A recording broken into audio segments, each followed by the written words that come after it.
Y si dijere la oreja, porque no soy ojo, no soy del cuerpo, ¿por eso no será del cuerpo? Si todo el cuerpo fuese ojo, ¿dónde estaría el oído? Si todo fuese oído, ¿dónde estaría el olfato? Mas ahora Dios ha colocado los miembros, cada uno de ellos en el cuerpo, como Él quiso. Porque si todos fueran un solo miembro, ¿dónde estaría el cuerpo? Pero ahora son muchos los miembros, pero el cuerpo es uno solo.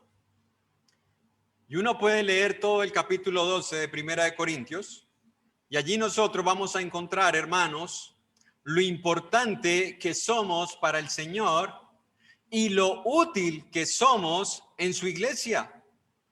Escuche, cuando usted lee ese pasaje, nos podemos dar cuenta cuán importantes somos usted y yo para el Señor y cuán útiles somos para la iglesia. Nadie que haya obedecido el evangelio de corazón y con pleno entendimiento de lo que es venir a ser parte de la familia de Dios, puede sentirse inútil en la iglesia del Señor. Eso lo puede sentir un simpatizante. Eso lo puede sentir una visita, pero no un hijo de Dios.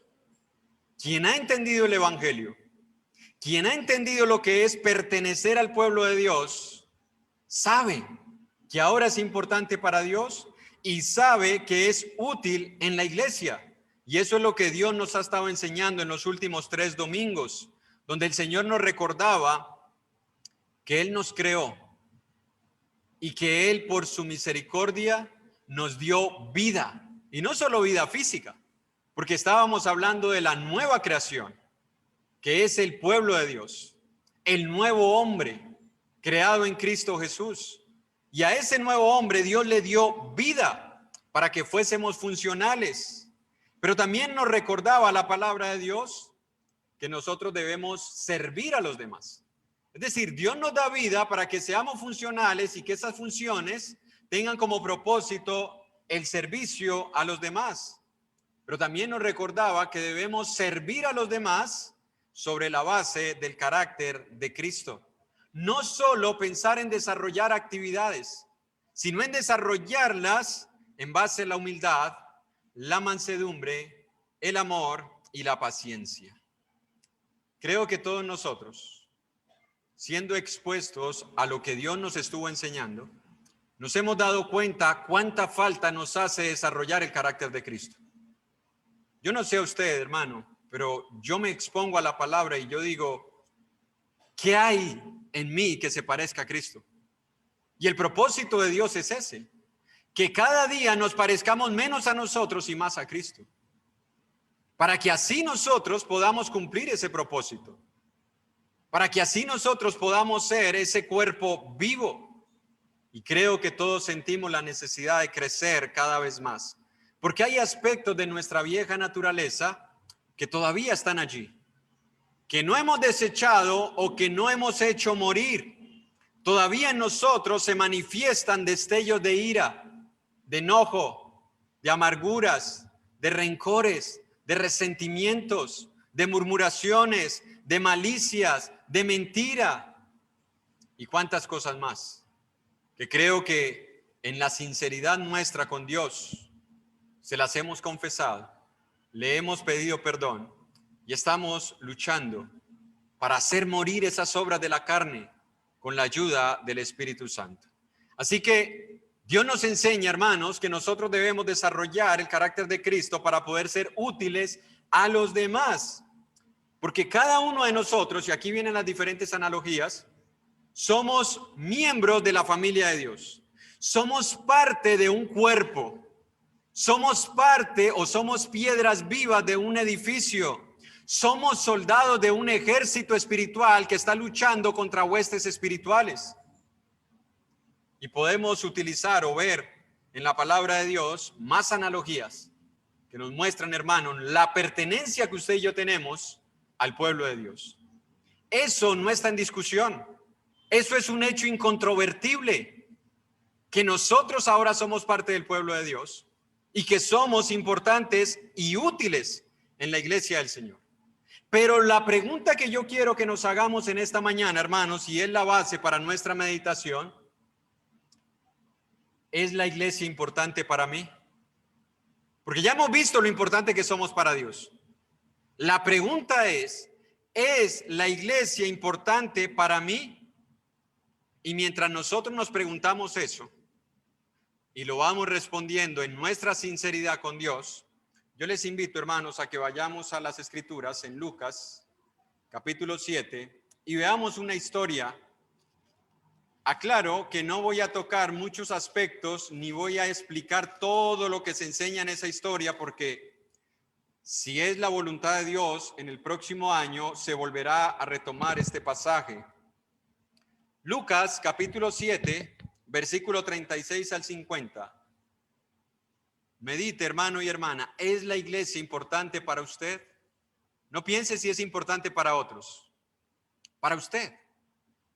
Y vamos a ver lo que nos dice la palabra de Dios. Lucas capítulo 7, verso 36 al 50. Dice la palabra de Dios: uno de los fariseos rogó a Jesús que comiese con él. Y habiendo entrado en casa del fariseo, se sentó a la mesa.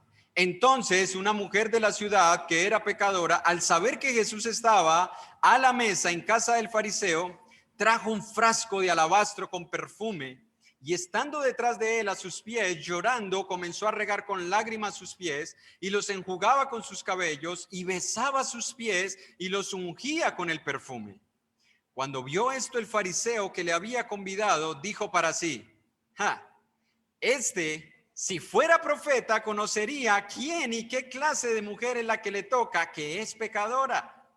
Entonces respondiendo Jesús le dijo: Simón, una cosa tengo que decirte. Y él dijo: di, maestro. Un acreedor tenía 2 deudores, el uno le debía 500 denarios y el otro 50. Y no teniendo ellos con qué pagar, perdonó a ambos. Di, pues, ¿cuál de ellos le amará más? Respondiendo Simón dijo: pienso que aquel a quien perdonó más. Y él le dijo: rectamente has juzgado. Y vuelto a la mujer, dijo a Simón: ¿ves a esta mujer? Entré en tu casa y no me diste agua para mis pies, mas ésta ha regado mis pies con lágrimas y los ha enjugado con sus cabellos. No me diste beso, mas ésta, desde que entré, no ha cesado de besar mis pies. No ungiste mi cabeza con aceite, mas ésta ha ungido con perfume mis pies. Por lo cual te digo que sus muchos pecados le son perdonados, porque amó mucho. Mas aquel a quien se le perdona poco, poco ama. Y a ella le dijo: tus pecados te son perdonados. Y los que estaban juntamente sentados a la mesa comenzaron a decir entre sí: ¿quién es este que también perdona pecados? Pero él dijo a la mujer: tu fe te ha salvado, ve en paz. Una historia, hermanos, que creo que con leerla ya comienza a producir en nosotros algo, y que espero que a medida que la vayamos meditando, produzca aún mucho más. Vamos a dividir este pasaje en 3 encabezados. Vuelvo y repito, no vamos a tocar todos los aspectos, así que no se preocupe si usted no entiende todo lo que hay allí, pero sí quiero que meditemos en 3 encabezados. Uno, y tiene que ver con las personas involucradas: la actitud del fariseo para con Jesús. El segundo, la actitud de la mujer para con Jesús. Y el tercero, la reacción de Jesús para con la actitud de ambos. Vamos a tratar de meditar en esas 3 cosas. Vamos a la primera, hermanos: la actitud del fariseo. No sabemos cómo se llama hasta el versículo 44. Al inicio dice que uno de los fariseos, eran tantos, pero ya en el versículo 44 Jesús le llama por su nombre y le llama Simón. Recuerde que ese nombre también lo tuvo o lo tenía el apóstol Pedro. Ese nombre, Simón, significa fluctuante, ambivalente o inestable. Bueno, ese era el nombre que tenía este hombre, Simón. Y allí encontramos, hermanos, que él invitó a Jesús a su casa. Pero no fue solamente una invitación de decirle: hey Jesús, cuando quieras, te invito, ¿vienes? No. Si usted lee el versículo 36, dice, le rogó. Según algunos comentaristas, esa palabra le rogó quiere decir, le insistía. Era como si le dijera, ven a mi casa, Jesús. Te pido, ven a mi casa. Te lo ruego, ven a mi casa. No fue una mera invitación, sino que estuvo rogándole con insistencia y parece, por lo que dice que le rogó, que Jesús se le negaba, porque si no, no le ruega, ¿no? Parece que Jesús al inicio se le negaba. Las razones no sabemos cuáles son, porque no somos Dios, pero Jesús al inicio se resistía a ir a la casa de este hombre, pero decide ir por la insistencia del fariseo, aún sabiendo que se iba a encontrar en ese lugar con una actitud grosera, hostil y despreciativa, porque Jesús lo sabe todo. Jesús sabía lo que iba a pasar en ese lugar. Ahora que el hermano meditaba en la cena, usted lee los versículos anteriores en el Evangelio de Mateo y usted se da cuenta que Jesús les dice, ellos le preguntan, Señor, ¿dónde quieres que preparemos la Pascua? Mire, salgan a la ciudad y allí se van a encontrar un hombre que lleva un cántaro de agua, síganlo y cuando lleguen a la casa díganle, el maestro dice dónde está el lugar donde comeré la Pascua con mis discípulos, él les mostrará un lugar alto, allí preparen. Jesús lo sabe todo, hermanos. Jesús sabía lo que se iba a encontrar en aquella casa y aún así estuvo dispuesto a ir. Aún así, hermanos, estuvo dispuesto a acudir a esa invitación. Ahora, de los versículos 44 al 46, se mencionan algunos aspectos que en la cultura oriental se acostumbraban cuando se tenía una visita. Es decir, eso es como el ABC que se debe desarrollar cuando usted tiene una visita en casa. Y Simón no hizo ninguna de esas formalidades para cuando Jesús llegó a ese lugar. En la cultura oriental, cuando llegaba alguien, se le tenía allí una vasija con agua y se le encargaba a uno de los esclavos, y algunos comentaristas dicen que eran los esclavos de menor rango o los castigados, los encargados de lavar los pies de los invitados o cuando llegaban los amos. En este caso, ellos debieron haber lavado los pies de Jesús. Recuerde, hermanos, estamos hablando 2000 años atrás, donde no había calzado cerrado, donde las calles no eran pavimentadas, donde las calles eran polvorientas, y si había agua por allí, se embarraban los pies. Así que la visita que llegaba, se le lavaba los pies para sentirse cómodo, porque yo no sé si usted se siente bien sentado a la mesa para comer con los pies sucios. Bueno, a Jesús le debieron haber lavado los pies. Pero Simón no hizo que se le lavaran los pies. Segundo, se le daba un beso en señal de bienvenida.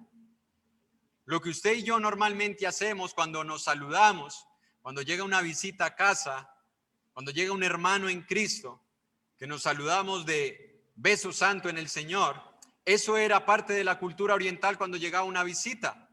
Simón tampoco lo hizo.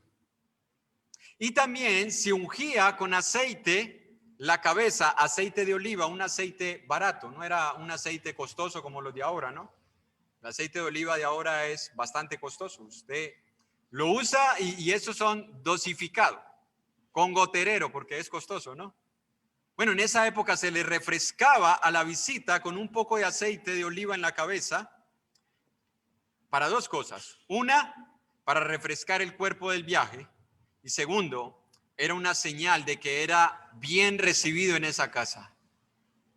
Recuerde que el aceite se utilizaba para ungir a los escogidos de Dios. Se hacía con los reyes. Cuando Dios escogía a un rey, se ungía con aceite. Bueno, Simón no hizo absolutamente nada de eso. Y es curioso, porque el versículo 36 dice que él le rogó con insistencia. Parecía muy interesado en la persona de Jesús, porque le estuvo rogando que viniera a su casa.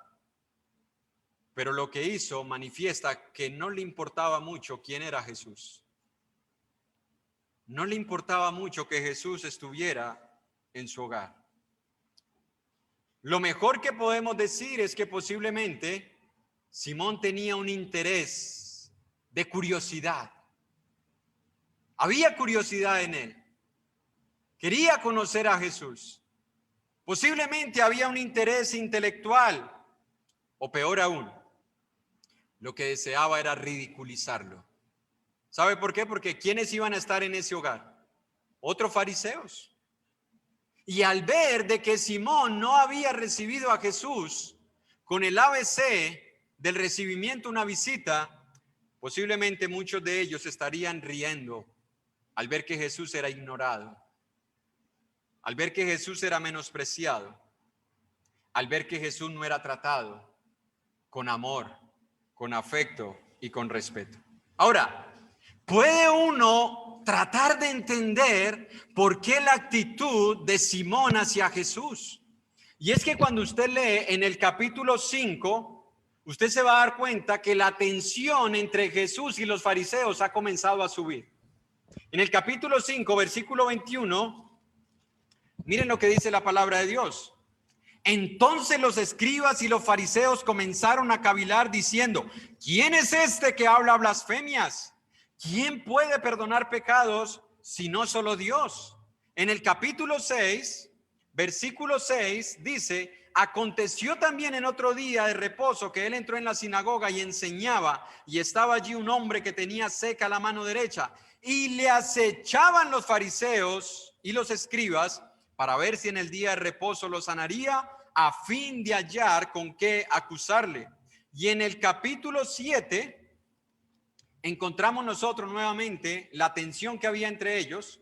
En el versículo 30, versículo 29 dice: y todo el pueblo y los publicanos, cuando lo oyeron, justificaron a Dios bautizándose con el bautismo de Juan. Mas los fariseos y los intérpretes de la ley desecharon los designios de Dios respecto de sí mismos, no siendo bautizados por Juan. Es decir, aquí vemos que la relación Jesús-fariseos no era la mejor. Aquí vemos que los fariseos tenían cosas en su corazón en contra de Jesús. Y uno no entiende, entonces, ¿por qué lo invita? Si tiene cosas en su corazón contra Jesús, ¿por qué lo invita a casa? ¿Qué pretenden estos fariseos con Jesús? ¿Qué se busca con esta actitud? Bueno, ellos tenían una tensión muy grande hacia Jesús, porque había envidia, porque veían que Jesús como que les iba a correr el butaco, como decimos coloquialmente. Pero sucede algo, hermanos, en esta visita. Y es que la falta de cortesía de Simón tenía una raíz. Y era que Simón no estaba realmente convencido de quién era Jesús. Simón no estaba convencido. ¿Cómo nos damos cuenta? Versículo 39.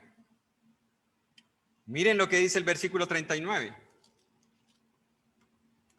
Cuando vio esto el fariseo, es decir, lo que hizo la mujer, que le había convidado, dijo para sí: si fuera profeta, conocería quién y qué clase de mujer es la que le toca, que es pecadora. ¿Qué está diciendo Simón allí?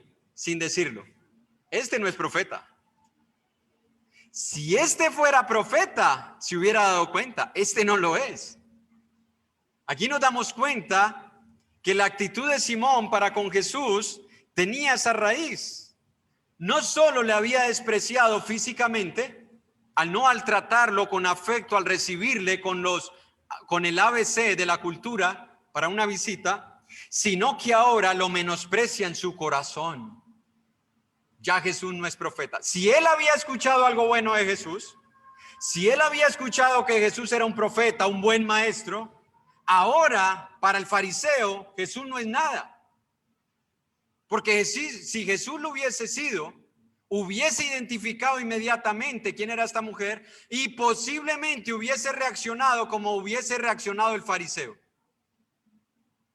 Hermanos, aquí nos damos cuenta nosotros de que a veces hay personas que hablan bien de Jesús, pero no creen en Él. No creen en Él. Uno de los presidentes de Estados Unidos tenía resoluciones en su vida. Y una de ellas era, debo ser humilde, como Jesús y como Sócrates. Y uno puede decir, bueno, puso a Jesús ahí, ¿no? Y Jesús, no hay duda de que es humilde. Pero lo curioso es que lo pone al mismo nivel de Sócrates. ¿Qué está mostrando allí? Bueno, que para él Sócrates y Jesús son la misma cosa. Bueno, para algunas personas, Jesús, en momentos en los que hablan, pareciera que fuera importante para él. Pero en otros momentos es cualquier cosa. No creen realmente en la deidad de Cristo. No creen realmente en quién es Él. Para el fariseo, Jesús no era un profeta. Posiblemente ni era un buen maestro. Y más, porque si recordamos los antecedentes, Jesús no perteneció a ninguna de las escuelas rabínicas de la época. Ni a la de Hillel, ni a la de Shammai. A ninguna de las dos. Entonces, para ellos, un hombre que se ha levantado empíricamente a sí mismo no es nada. Porque no fue un instituto, porque no fue una escuela. Y los rabinos le daban mucha importancia a eso. Por eso ellos cuestionaron tanto el ministerio de Jesús y cuestionaron tanto el ministerio de los apóstoles. Porque no hacía parte de la élite intelectual de la época. Pero Dios respaldó el ministerio de Jesús, no solo por lo que Él enseñaba, sino por lo que Él hacía. Pero recuerde, los fariseos no tenían esa concepción acerca de Jesús. Ellos no habían sido levantados en esa mentalidad. Para ellos, si no había pertenecido a una de esas escuelas, se debía dudar de sus enseñanzas. O si no hacía milagros extraordinarios, entonces no era confirmado que venía de parte de Dios. Por eso los judíos siempre pedían señales, y Pablo lo aclara en 1 Corintios. Los judíos piden señales y los griegos buscan intelectualismo. Y Cristo se convirtió en la piedra de tropiezo para ambos. Ahora, la fama de Jesús había crecido. Así como fue creciendo la tensión entre Jesús y los fariseos, también la fama de Jesús comenzó a crecer. Si usted lee ahí mismo en el Evangelio de Lucas, capítulo 4, versículo 14, dice: y Jesús volvió en el poder del Espíritu a Galilea y se difundió su fama por toda la tierra de alrededor. Capítulo 4, verso 37. Y su fama se difundía por todos los lugares de los contornos. Capítulo 5, versículo 15. Pero su fama se extendía más y más y se reunía mucha gente para oírle y para que les sanase de sus enfermedades. Capítulo 7, verso 17. Y se extendió la fama de él por toda Judea y por toda la región de alrededor. Simón había escuchado todo esto. Simón sabía que la fama de Jesús se había extendido, que la fama de Jesús había crecido. Y posiblemente lo que el fariseo quería era, como se pretende hoy en día, ¿no? Una foto con una celebridad. Hay personas que cuando llegan una celebridad a un lugar quieren una foto con él. Si salió en YouTube, si salió en la televisión, si salió en una novela, si salió en una película, si es un cantante, aunque apenas esté comenzando, una foto para subirla al estado. ¿Sí o no? Posiblemente el fariseo lo que quería era eso. Tener una celebridad en casa. ¡Qué orgullo! Que un famoso asistiera a su hogar. Pero el fariseo no estaba viendo realmente quién era Jesús para él. Simón había escuchado lo que se decía de él. Le invita a la casa, y es curioso, ¿no? Porque en el versículo 40, cuando Jesús responde a lo que había en su corazón, la respuesta del fariseo es: di, maestro. Me perdonan por lo que voy a decir en mi pensamiento. Qué hipocresía. Qué hipocresía la de Simón. No lo trató como una visita apreciada. Duda de que sea un profeta, pero ahora le dice, di maestro. Bueno, sabemos nosotros que los fariseos, si hay algo que los destaca, es la hipocresía. Eso era algo que los destacaba a ellos, la hipocresía. Ahora, es contradictorio que alguien, y en este caso más un fariseo, se refiera a Jesús con un título que ni él mismo lo cree. Y ese es el primer punto, hermanos, de nuestra reflexión. ¿Cuántos de nosotros profesamos amor a Cristo? Profesamos amor a su iglesia. Publicamos mensajes. Publicamos imágenes donde parece que en realidad amamos a Cristo. Amamos la iglesia. Nos importa lo que se hace en ella. Proponemos muchas veces actividades. Nos disgusta cuando no se toman en cuenta lo que nosotros proponemos. Nos afecta muchas veces si las propuestas que nosotros hacemos no son tomadas en cuenta y no se llevan a cabo. Pero mostramos poco interés a la hora de desarrollarlas. Mostramos poco interés en lo que sucede en la iglesia del Señor. Nos desligamos de las actividades de la iglesia de una manera tan sencilla, tan fácil, que yo no sé si en realidad a nosotros nos importa la iglesia. Sabemos que somos importantes para Dios. Profesamos que somos útiles en la iglesia, pero poco interés mostramos por las cosas que se hacen en la iglesia. Cuando hay una actividad que requiere de mi presencia, que requiere de mi esfuerzo, no estoy allí. Aunque he propuesto que se haga, aunque cuestiono cuando no se hace, aunque cuestiono a los que las hacen, pero no estoy allí. Por eso la historia. Porque él le dice, di maestro, pero no creía que fuera maestro. Nosotros decimos, yo soy miembro de la iglesia del Señor, pero poco mostramos que hacemos parte de ella. Poco mostramos que somos parte de ella, hermanos. ¿Por qué no nos involucramos más en lo que se hace? ¿Por qué no nos disponemos más en lo que la iglesia desarrolla? Y no es porque no se invite o no se informe, porque ustedes pueden ver semana tras semana anuncios que muchas veces yo he dicho, pero ¿para qué se vuelve a anunciar si la iglesia ya lo sabe? Pero semana tras semana se anuncian las actividades, se invita a la iglesia, pero no asistimos. No nos disponemos, hermanos. Y yo creo que debemos cuestionarnos a nosotros mismos, hermanos, con toda sinceridad. ¿Realmente la iglesia es importante para mí? ¿Son importantes cada uno de los hermanos que se congregan en este lugar? A tal punto que busco involucrarme proactivamente y no circunstancialmente. ¿Qué es involucrarse proactivamente? Es que usted se dispone, es que usted organiza su tiempo, es que usted primero antepone todo lo que tiene que ver con el reino de Dios y su justicia, y lo demás tiene que esperar.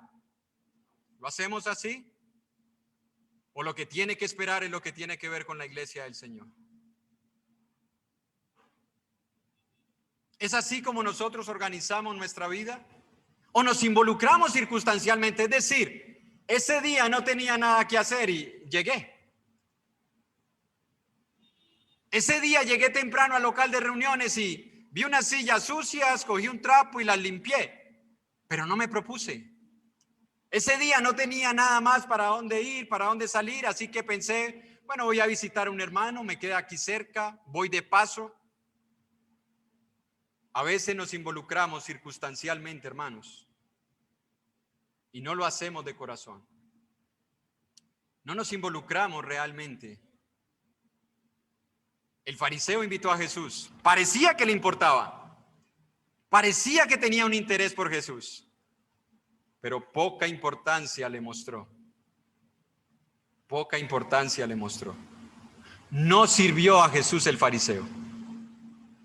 Nosotros decimos, somos parte de la iglesia, pero no servimos a la iglesia. No nos disponemos para servir. Ahora, ¿cuál fue la actitud de la mujer? Bueno, según el relato, ella llegó a esa casa sin ser invitada.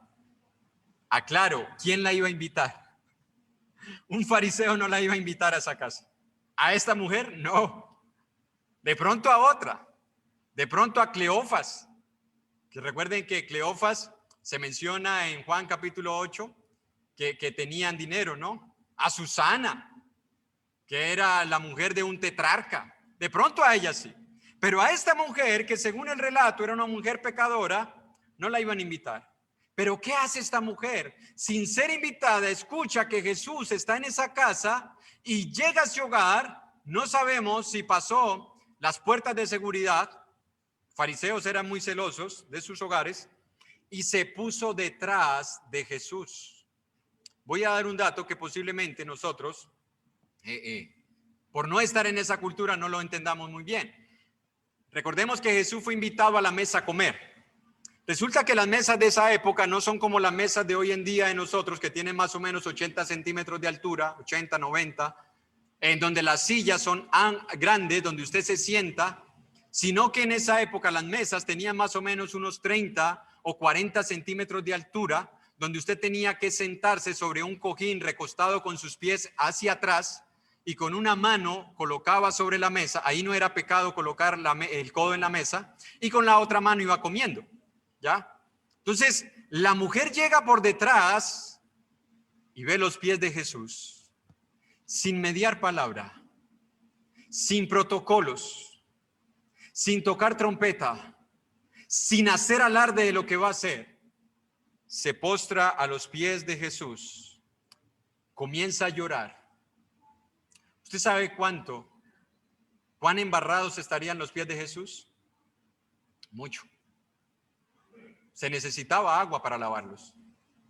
Y esta mujer comienza a llorar, a derramar lágrimas, a enjugar los cabellos de Jesús con algo que las mujeres cuidan y valoran muchísimo, el cabello. Nosotros los hombres no tanto. Pero si hay algo que una mujer cuida, es el cabello. Una mujer que haya pagado por un peinado, por un planchado o por una permanente, creo que se llama esa que las deja como estilo, me perdonan la frase, crispeta o freishpuder, así, bien crespitas. Si ella sale del salón y está lloviendo, esa mujer no se moja. No se moja. No estoy cuestionando eso, hermanas, espero me entiendan.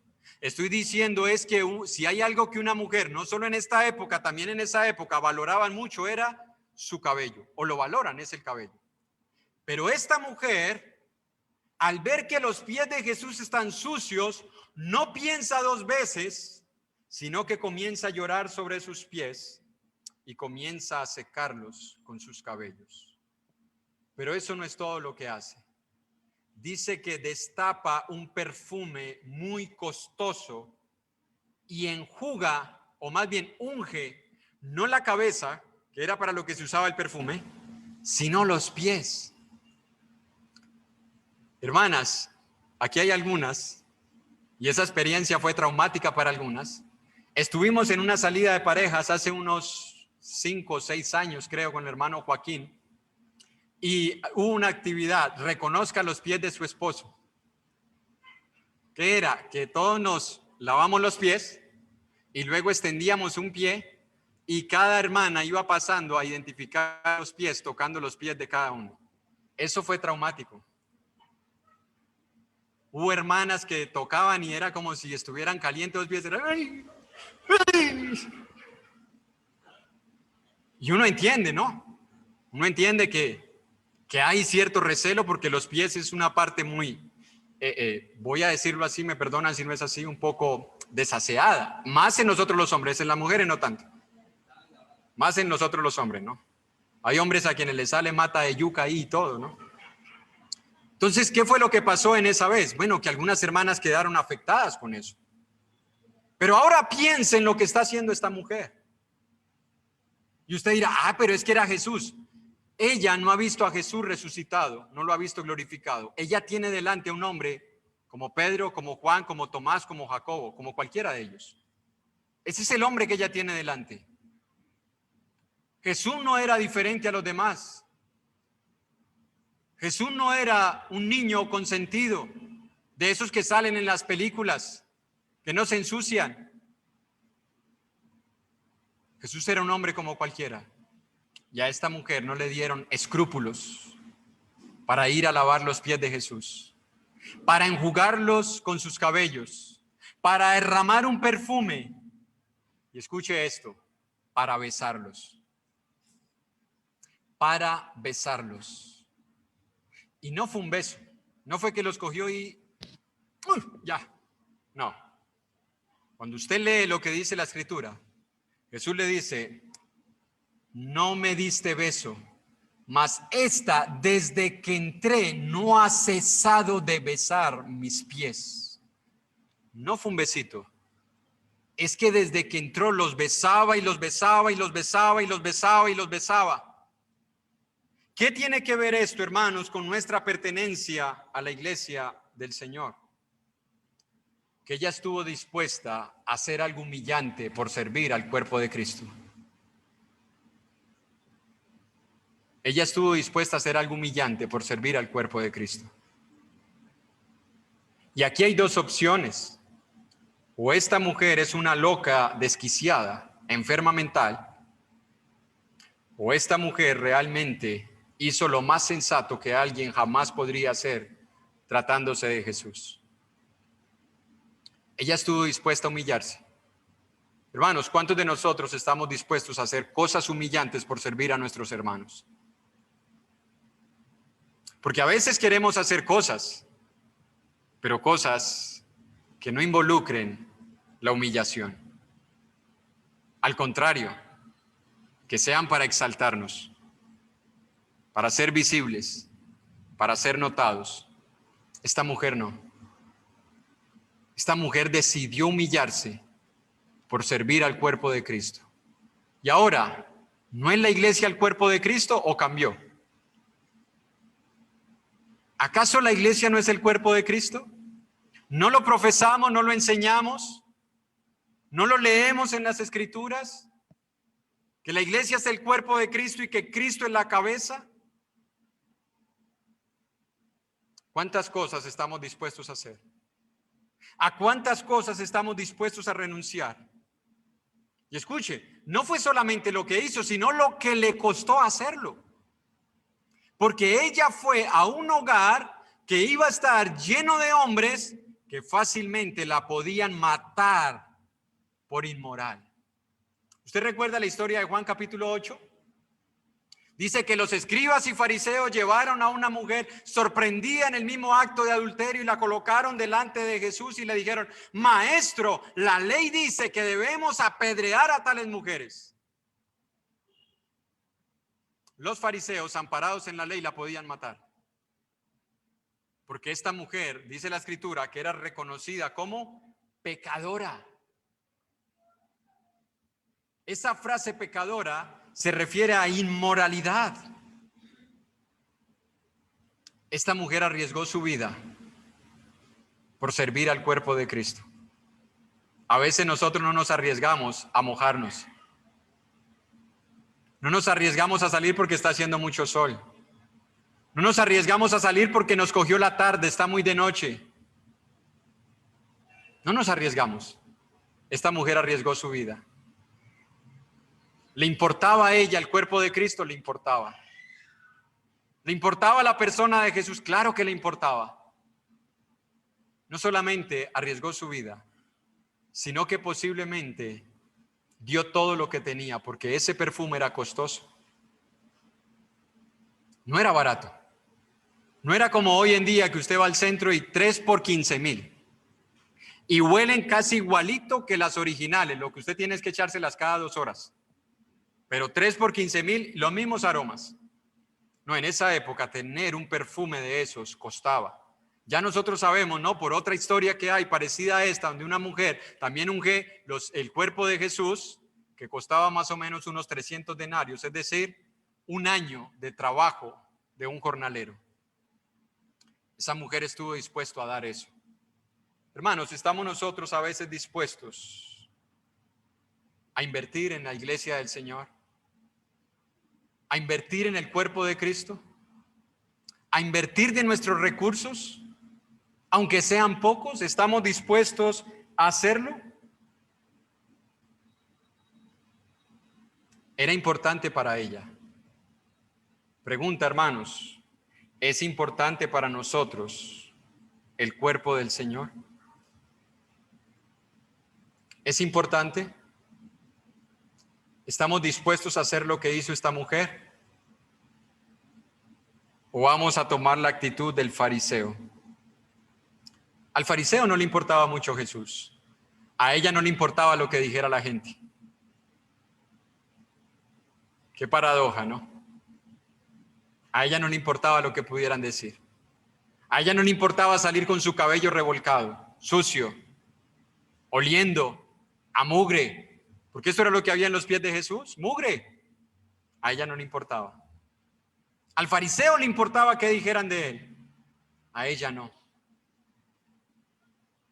A ella no le importaba quedarse sin recursos. A ella no le importaba correr riesgos. A ella no le importaba hacer algo humillante. ¿Sabe por qué? Porque para ella Jesús era el objeto de su amor. ¿Cuál es el objeto de nuestro amor? Jesús dijo en Mateo capítulo 6, donde esté vuestro tesoro, ¿dónde está nuestro tesoro, hermanos? ¿Cuál es? Realmente, sinceramente, ¿dónde está nuestro tesoro? Allí va a estar nuestro corazón. Esta mujer hizo un acto desbordante de amor. Hermanos, a veces falta en nosotros actos desbordantes de amor. Actos desbordantes de humildad, de devoción, de pasión por Cristo y por su iglesia. Pero eso solamente va a ser posible cuando nosotros estemos dispuestos a renunciar a cosas que le hemos dado mucho valor por la causa de Cristo. Esta mujer no midió los costos materiales o los costos físicos. Ella estaba agradecida con Jesús y cualquier cosa que ella pudiera hacer era insuficiente. Por eso cuando usted y yo decimos, yo estoy tratando de pagar mi deuda con el Señor, no lo hagamos, hermanos, porque va a ser imposible. Jamás podremos pagar la deuda, jamás. Cualquier cosa que usted y yo hagamos, aunque vivamos muchos años y aunque desde niños estemos sirviendo al Señor y lleguemos al fin de nuestra muerte, va a ser insuficiente, hermanos. Va a ser insuficiente. Porque la obra de Cristo en la cruz por nosotros no tiene precio. Pero hay algo que la obra de Cristo debe despertar en nosotros, hermanos, y es amor por servirle. En 2 Corintios, capítulo 5, verso 14 y 15. 2 Corintios, capítulo 5, versículo 14 y 15.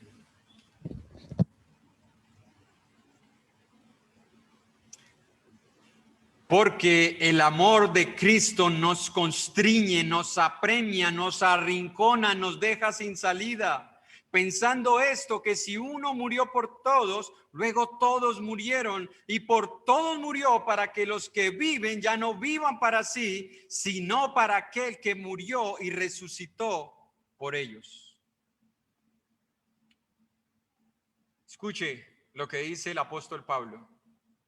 ¿Qué lo motivaba a él a vivir para Cristo? El amor de Cristo. Hay un hermano que dice esto y yo comparto su pensamiento. Si a mí no me motiva el sacrificio de Cristo, ¿qué me va a motivar? Si a usted, hermano y hermana, no lo motiva el sacrificio de Cristo, ¿qué le motiva a usted? ¿Es poco lo que ha hecho Cristo? ¿Son pocas las gracias y las misericordias de Dios para nosotros que esperamos que algo encienda en nosotros el deseo de servir? ¿O es suficiente el sacrificio de Cristo? El amor de Cristo nos constriñe, dice el apóstol Pablo.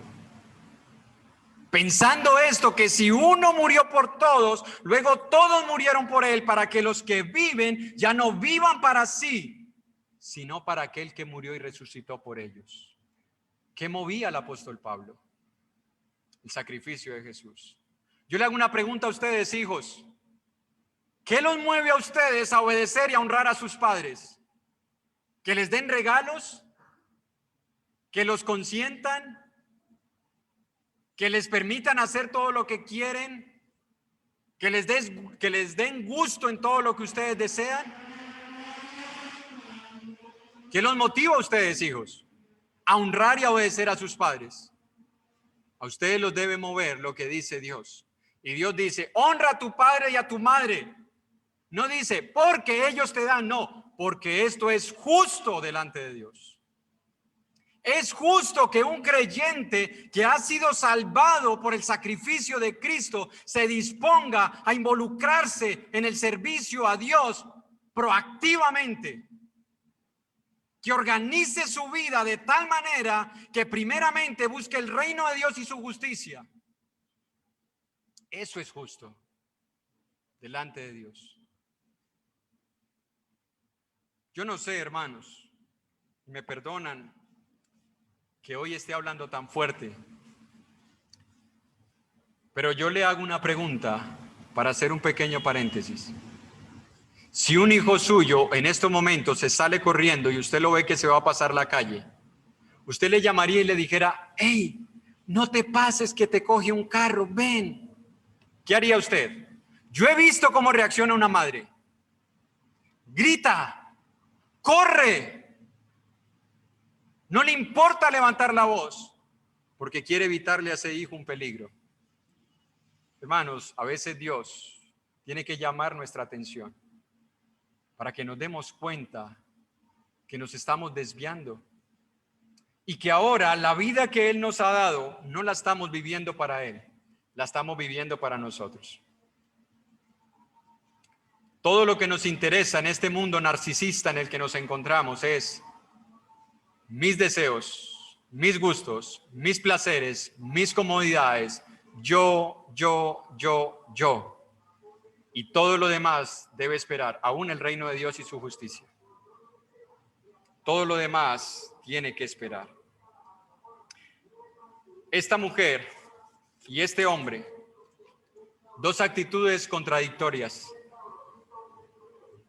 dos actitudes separadas, opuestas la una de la otra. El fariseo menospreció a Jesús, la mujer menospreció su apariencia física. Al fariseo no le importó que llegara Jesús. A esta mujer no le importaba ni su cabello, no le importaba el perfume, no le importaba besar los pies de alguien que estaba sucio por el polvo de las calles, porque ella se entregó por completo a Jesús. Ella dio lo que tenía en ese momento para servirlo. Hermanos, a veces no se necesita mucho para servir al Señor. A veces nosotros hacemos planes a años. Cuando yo esté en esta situación voy a servir. Cuando yo tenga estos bienes voy a dar. Cuando yo tenga esta edad, Esa mujer dio lo que tenía en ese momento. Hizo lo que debía hacer en el momento indicado con los instrumentos que tenía, con los recursos que tenía en esos momentos. ¿Saben por qué lo hizo así? Porque ella tenía pasión por Jesús. Pasión por Jesús. Pasión por servir a Jesucristo. porque ella tenía dispuesto su corazón. En Hechos capítulo 3, no la vamos a leer de memoria, todos nosotros la conocemos. Conocemos que un día a la hora tercera de la oración, Pedro y Juan subían al templo a orar y en una de las puertas llamada La Hermosa, recordemos que el templo tenía varias puertas, no era una sola como aquí. En una de esas puertas colocaban a un paralítico desde hace mucho tiempo para que pidiese limosna a todos los que entraran por el templo. Dice que Pedro y Juan iban a ese lugar y les dijo, denme algo. Pedro y Juan, fijando los ojos en él, le dijeron, no tengo plata ni oro. Y era cierto.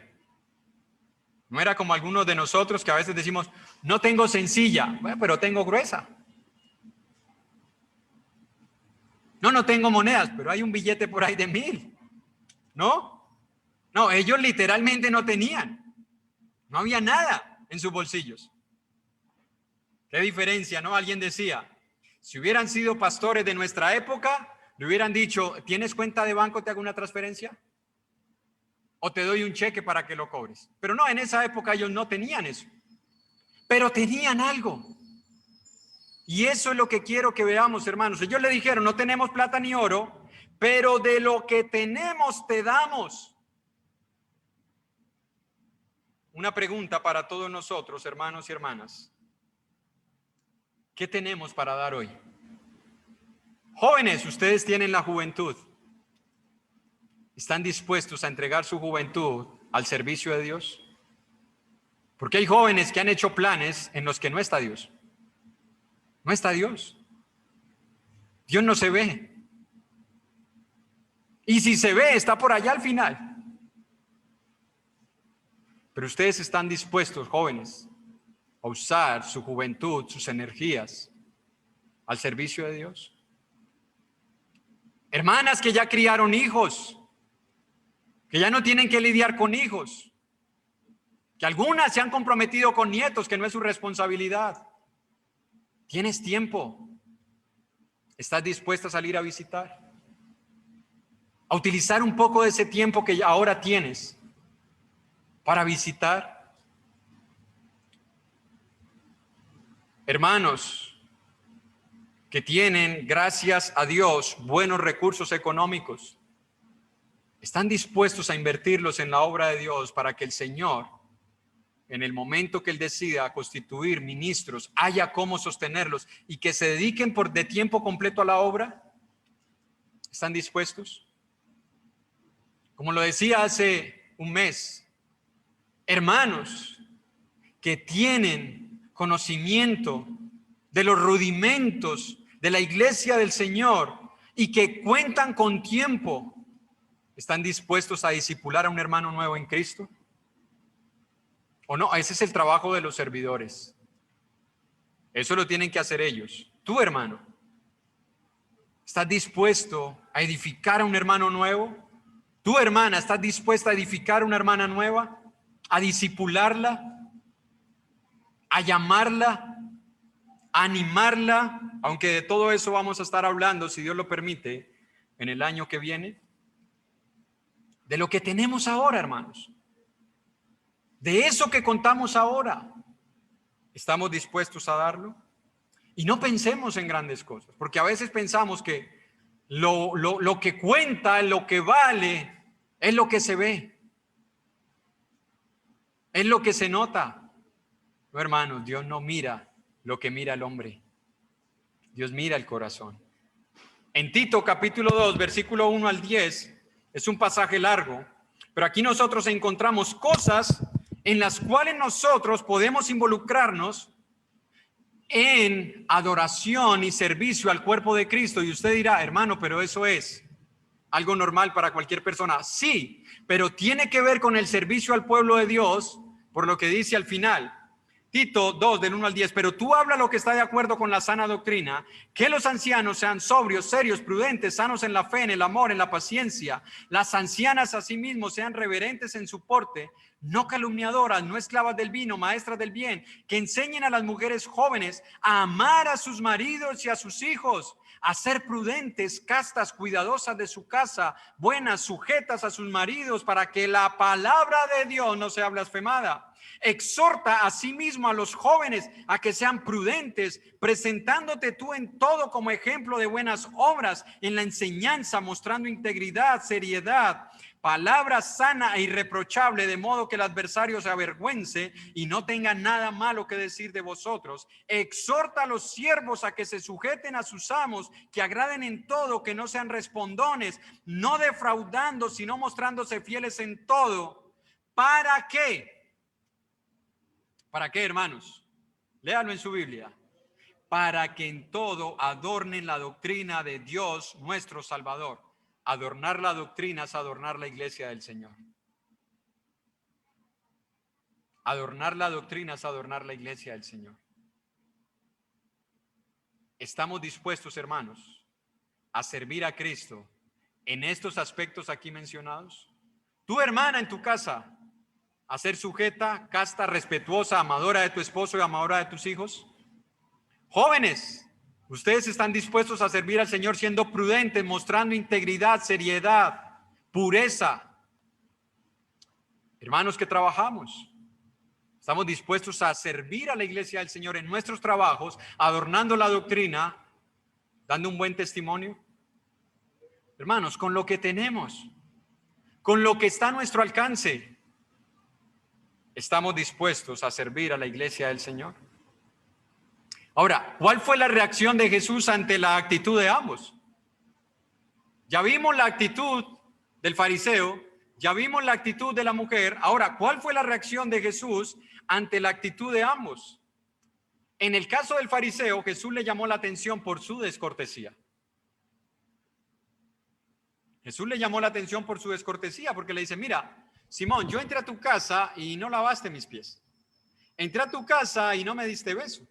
Entré a tu casa y no me ungiste con aceite. Lo que le está diciendo es, Simón, no mostraste ni una pizca de cortesía para conmigo. Y no era porque Jesús se sintiera más que otros, aclaro.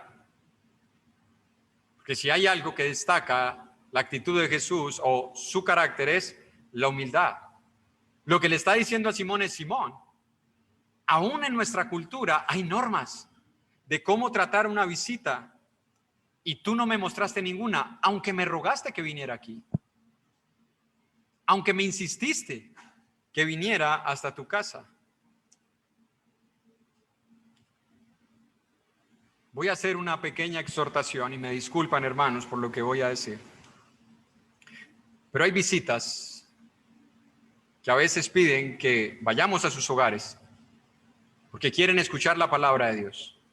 Pero usted llega, no están preparados, no se disponen, se distraen.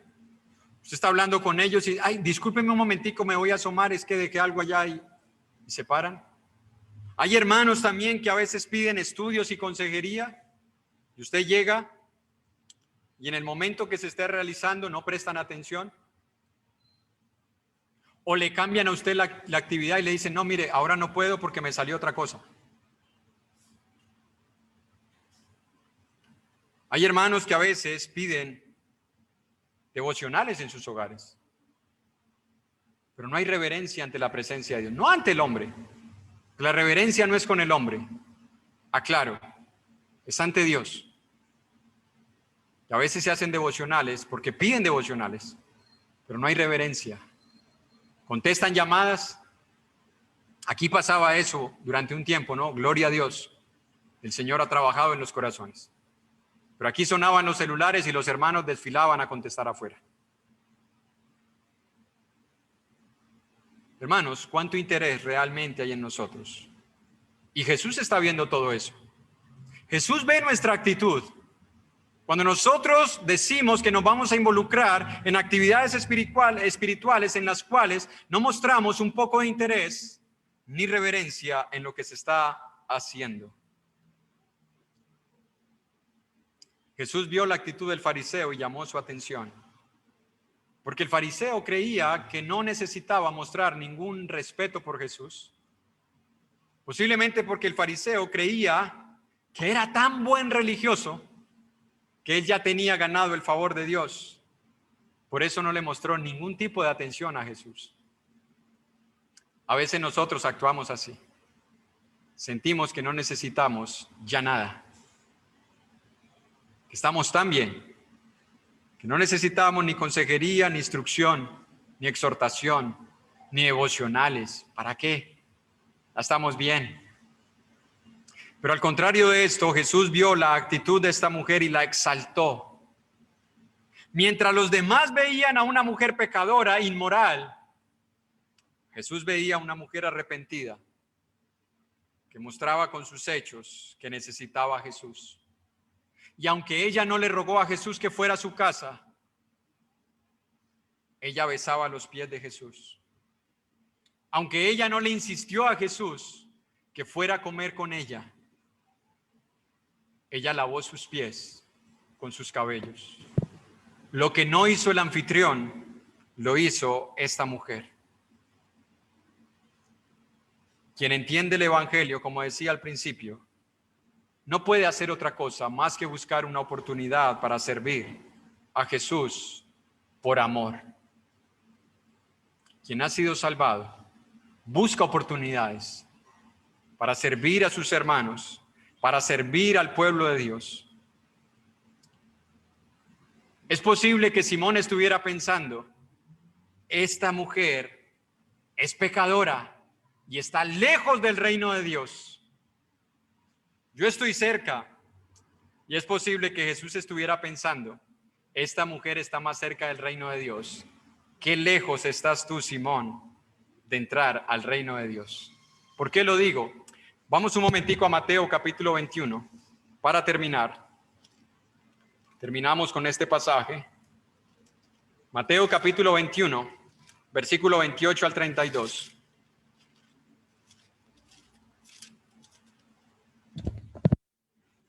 Pero, ¿qué os parece? Un hombre tenía 2 hijos y acercándose al primero le dijo, hijo, ve hoy a trabajar en mi viña. Respondiendo él, dijo, no quiero, pero después arrepentido fue. Y acercándose al otro le dijo de la misma manera. Y respondiendo él dijo, sí señor, voy, y no fue. La pregunta, ¿cuál de los 2 hizo la voluntad de su padre? Dijeron ellos, el primero. Jesús le dijo, de cierto os digo que los publicanos y las rameras van delante de vosotros al reino de Dios, porque vino a vosotros Juan en camino de justicia y no le creíste, pero los publicanos y las rameras le creyeron y vosotros viendo esto no os arrepentisteis después para creerle. ¿Quién estaba más lejos del reino de Dios? ¿El fariseo que era un religioso moralista, legalista? ¿O la mujer que era pecadora, pero que estaba arrepentida? Y que demostró su arrepentimiento humillándose a los pies de Jesús. ¿Quién estaba más lejos? ¿A quién le importaba más el cuerpo de Cristo? Y esa es la pregunta, hermanos. Esa es la pregunta para nosotros meditar. ¿Cuánto me importa la iglesia? ¿Cuánto nos importa? A ti y a mí, hermano. Meditémoslo. Ha pasado un año en el que posiblemente muchas cosas que deseábamos hacer no se pudo. Y había muchos planes como iglesia a nivel personal y no se pudo. Y Dios nos da un nuevo año, si Él lo permite. ¿Qué tan importante será para mí la iglesia? ¿O sentimos que lo que nosotros merecemos es ser servidos? Somos tan buenos que no tenemos que demostrar nada, sino que nos sirvan. Esta mujer se sentía tan poca que estuvo dispuesta a humillarse, a entregarse por servir al cuerpo de Cristo. ¿Cómo nos sentimos nosotros? ¿Y qué estamos dispuestos a hacer en este nuevo año, si Dios lo permite?